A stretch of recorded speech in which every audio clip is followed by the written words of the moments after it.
Hey guys, welcome back to my channel, or welcome if you are new. I've got kind of a dual video for you today. I've got some really quick and easy meal ideas to share with you. Went super simple, so a lot of these are just quick kind of recipes, more like meal ideas.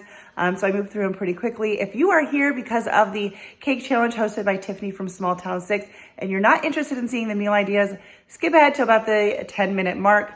And I've got a really yummy dessert recipe to share for you. She's hosting a cake challenge, I think in honor of her birthday this month. So happy birthday, Tiffany. I'm not sure what day it is, but I'm not a huge cake person, but I love trying recipes and making food. So I decided that I would join in anyway with a delicious cake alternative. I mean, it is a cake. It's called cake, but it's a cheesecake. I got cheesecake recipe coming for you at the 10-minute mark. So let's first get into the fun meal ideas. All right, guys, so for tonight's dinner, we're going for something super easy, and I've shared them with you before. I think I called them fried burritos, but I have a pound of ground beef that I have cooked up. I've also got some rice cooking here. I did cook it with vegetable broth instead of water, just because I had an open carton in the refrigerator that needed to be used. So I am just going to season this with some taco seasoning. I do make my own. And some red pepper flakes. Hang on, I want to grab those. All right, whoa, that was way more than I wanted. Hang on, now I got to pull those out. All right, I got some of that out. I think I need to add in a little bit of water. But anyways, you're just going to make taco meat.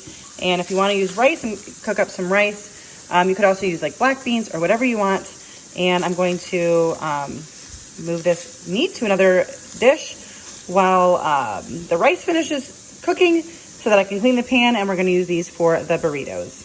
All right, so we're getting ready to assemble. I did warm up my tortillas in the microwave. I put them between some damp paper towels and just put them in for like 15 seconds, and it just softens them just a little bit.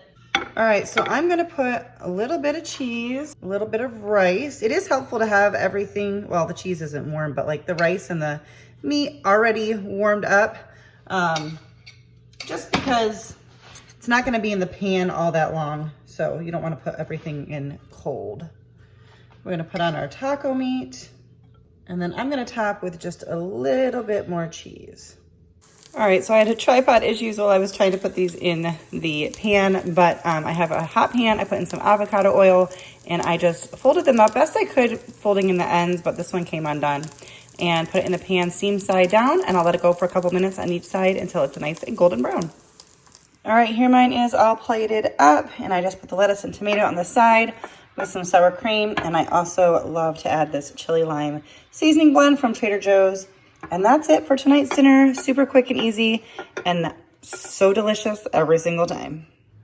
All right, so for tonight's dinner, I'm gonna do some baked boneless, skinless chicken thighs, and I am going to just drizzle with a little bit of olive oil. And I'm gonna season with some garlic powder, onion powder, and salt, and I'm gonna do that on both sides. I'm also gonna just put on a little bit of barbecue sauce, and I'm gonna bake this at 425 for about 20 minutes. Is probably when I will check it, and then we're gonna get started on the sides while this is in the oven. For our sides tonight, I'm going to have some rice, which is left over from dinner the other night. And then I'm gonna steam up some just frozen broccoli, but then I also wanted to do some honey butter carrots. Super easy to do. I personally prefer like using whole carrots instead of like the pre-cut ones, because the other ones, they just don't have the same flavor because they're like soaked in stuff to preserve them. Anyways, I've already peeled these. I'm gonna slice these up. I'll show you the size that I cut them up into, and then we're gonna cook them, and then we will add in the seasoning. All right, so this is about the size I decided to cut mine. Obviously, you can do whatever you want. I'm going to just put some water in this and boil these or simmer these until they are nice and tender, and then we'll come back and make them yummy, or yummier. All right, so the chicken is done. I did use a meat thermometer to make sure. I had to let it cook an extra couple of minutes, but I am going to let it rest for a few minutes. So I covered it, and we're going to finish our carrots. So once the carrots were tender, I just drained out the water, and I'm gonna put in, for what I have in there, I'm gonna put in like maybe a tablespoon and a half of butter. And then I'm gonna put in some honey. I'm gonna just put in, I don't know, it'll probably end up being about a tablespoon worth. I actually turned off the heat on the burner, but These electric stoves, you know, they stay hot forever. And now I'm just going to sprinkle on some dried parsley, and that's gonna do it for our carrots. Here it is, leftover rice, some steamed broccoli. This is 1 bag of broccoli. It does not look like that much. Our honey carrots and our baked chicken thighs. All right, and there it is. That's what's for dinner tonight. All right, so I totally forgot that, you know, I record my dinners and stuff. It's kind of late. Well, it's very late. We just heated up some leftover taco meat from when we had those pan-fried burritos, and we're making nachos. We just took a sheet pan, aligned it with foil. I almost touched it, which would have burned me. Sprayed it, put down some blue corn tortilla chips, some of that taco meat, and some cheese. Popped it in the oven at 400 degrees for about 10 minutes. And I had a tiny bit of shredded lettuce left. I meant to stop at the store tonight, and I didn't. And then we were out of tomatoes. So I just used some mild diced tomatoes with green chilies. It just didn't get any juice in it. Anyways, this is what is for dinner tonight. Quick and easy. We'll top it with some sour cream. And voila, we've got dinner. And it's almost 11 p.m. That's not cool. All right, so tonight's dinner is super, super easy. We're gonna steam up some green beans. And I probably should have turned the burners on. We're gonna turn that on. And then I'm also going to cook up a bag of riced cauliflower. And my husband said he just wants it plain, so we'll probably put butter and salt on it like when we eat it. But I am just going to cook that up. And then I was out today, had to pick something up, so I stopped at Walmart and picked up a rotisserie chicken. And that is in the oven right now, heating up, warming up. And well, I think I've got it covered, yeah, so it doesn't dry out. And that is going to be dinner for tonight. So easy, very basic, but it's still gonna be delicious. All right, and that's it. Heated up the chicken, steamed up some green beans, cooked up the rice cauliflower. Probably like 15, 20 minutes. And that was mainly because of the chicken. All right, guys, we are going super quick and easy for dinner tonight. I have some ground beef. Sorry, this is just not coming out very easily. Hang on. All right, I have some ground beef that I browned up, and I actually took out half of it because I'm not going to make a big dish. I'm gonna have kind of like a baked ziti. I just needed something quick and easy, so I got my ground beef seasoned with some Italian seasoning, onion powder, and garlic powder, and some marinara that was open in the fridge. And we're just gonna let this heat up. I'll probably put a little bit more sauce in. My water's boiling, so I gotta add my pasta in, and then we'll get to putting it together. Like I said, I'm gonna make a smaller pan, so I don't have exact, I mean, there's tons of recipes out there for it. I'm just showing you how I'm doing it. It's not complicated, and I'm just doing it for however much we need. We don't do a ton of pasta, but this is the one I like. This is from Aldi, the Priano. Something just splattered. Oh, that is just some water dripping off of my wooden spoon, and it's popping when it hits the burner. This is from Aldi, and this is one we really like. So this is not necessarily just the rigatoni, but the Priano brand. All right, I'm pretty sure my method is standard, but we're going to lay some of our meat sauce down at the bottom, which of course doesn't have to be meat sauce. You can do it without the meat. This is kind of thick. I don't have a ton of sauce in there. I may add more, but I don't know. We'll see. All right, we've got our pasta. I did about half a pound, maybe it was a little bit more, I don't know. You can also mix the ricotta cheese in with the pasta, but I'm just going to dollop it on top, and I'm probably just gonna use about half this container. This is still gonna be kind of full, but that's all right. I just didn't want to do a whole 9x13 and give us like an obnoxious amount of leftovers. I also did this because we had some sauce in the fridge, like I said, that was open that needed to be used. But if you're just doing a whole 9x13, it's pretty basic, like a jar of sauce, container of ricotta, pound of pasta, etc. Some people also use cottage cheese, but I don't know. I grew up, I'm Italian, and we always just had ricotta cheese. I'm sure cottage cheese is just fine, but this is what I know and love. Gonna add on some mozzarella. Mine is a little bit crumbly. I shredded it myself, but it was a block that had been in the freezer, and that works just fine for cheese, but the texture definitely does change. But it's all gonna melt in here anyway, so it doesn't really matter. We're gonna add the rest of our sauce.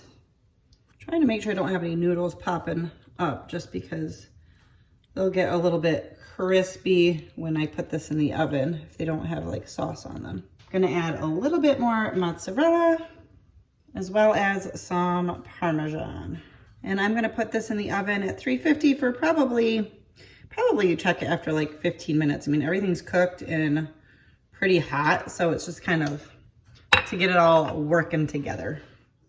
And there it is. My husband was on the phone when I pulled it out of the oven, so I'm just doing a voiceover, but it came out really good, of course, as always, and it's very easy and quick to put together. Okay, and now we are on to the cake recipe. This is kind of exciting for me. I went with a cheesecake because I am not a huge cake fan. So we have 8 ounces of cream cheese that has been softened, and I'm mixing in some Cool Whip. I think the recipe called for 12 ounces, but the container was like 10, so we just went with that. I will have the original recipe linked down below for you, but you want to whip this together really good, getting out all of the clumps from the cream cheese. This is a super basic, no-bake cream cheese recipe, or cheesecake recipe. It's nothing fancy, but it's equally delicious, at least in my opinion. And then I have a 1/4 cup of fresh squeezed lemon juice and a cup of powdered sugar. And you're going to want to mix this together as well. I started out by using my spatula just to kind of help fold in that powdered sugar so it wouldn't go flying everywhere. And then I went back to my hand mixer and mix that until it is fully combined. And then you can just use a prepared graham cracker pie crust. I had an Oreo one in my pantry and decided that would be really good. So we're just going to spread out our mixture in here as evenly as possible. Pop the lid on it. You want that to go in for, I think, 3 to 4 hours, or they said overnight is best, which is what I ended up doing because it was a little late in the day by this point. And I decided to make my own strawberry topping for this cheesecake, so I'm going to show you how I did that right now. Okay, so it is now the next day, and I'm going to make our strawberry sauce for the cheesecake. I'm super excited about this. You need about 1 pound of fresh strawberries. This is probably more than 1 pound because I had 2 pounds altogether and I've only eaten a few. So I'm just gonna be guessing on this, but 1 pound of fresh strawberries, 1/4 cup of sugar, and a tablespoon of lemon juice. And I'm going to start by slicing the strawberries thin, or you can chop them, and I'm gonna put half of them inside of this pot. Okay, so we have half of our strawberries. We got a 1/4 cup of sugar and a tablespoon of freshly squeezed lemon juice. I'm gonna give that a little bit of a stir, and I'm going to turn this on to high, and we're going to gently boil the ingredients for about 5 minutes. All right, so I've had it boiling for about 5 minutes. I'm gonna add in the rest of my strawberries. I'll scrape those out in just a second. It's hard to do because I'm holding the camera. And we're gonna let this go for another 2 minutes. I did go in and smash them a little bit with a fork. You don't have to do that, but it's been cooking for a couple more minutes. Actually, probably a little longer than that. And I'm just going to take it off the heat and let it cool. And then I will put it in the refrigerator until we decide to eat the cheesecake. All right, guys, the moment of truth. Here is my cheesecake, and I got my strawberry sauce. And I am excited, and it is time to cut myself a piece. And here it is. The sauce is a little bit juicier than I thought it would be, but I don't think it's going to affect the way it tastes, and I cannot wait to try it. I think it's delicious. Definitely recommend it. Super easy, and it was stuff that I already had on hand, which is awesome, of course. And I had that crust in my pantry for a while that needed to be used up, so good solution. And this is my type of cake. And I want to thank Tiffany for hosting this fun cake challenge. If you are new here, please consider subscribing before you leave.